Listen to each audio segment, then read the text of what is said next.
पुन्हा एकदा सुरू झालेल्या पावसामुळे चिपळूणमधील कुंभार्ली घाटातील निसर्ग सौंदर्य खुललेलं आहे। घाटातील महामार्गावर मोठ्या प्रमाणात धुक्याची चादर पसरली।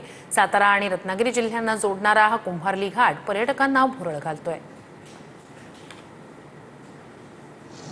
सलग पडणाऱ्या पावसामुळे निसर्ग सौंदर्य घाटांमधलं कसं बहरून फुललेलं आहे हे आपण या दृश्यांमधून पाहू शकतोय। ही कुंभार्ली घाटामधली दृश्य आहेत।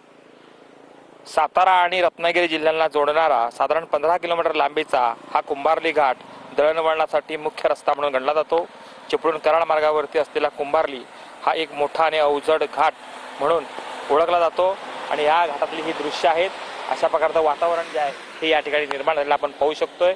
तर संपूर्ण परिसरामध्ये असा पाऊस सुरू असतो आणि दुःख देखील असतं आणि यामुळे इथं तसा सांभाळूनच प्रवास वाहन चालकांना करावा लागतोय।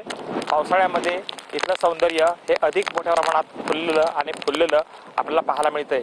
सध्या या ठिकाणची वाहतूक जी आहे ही देखील संथ गतीने सुरू आहे, कारण मार्गावरती विविध ठिकाणी दुःख पसरलेलं आहे। व्हिडिओ जर्नलिस्ट चरणसह कृष्णकांत साळगावकर, TV9 मराठी, चिपळूण, रत्नागिरी।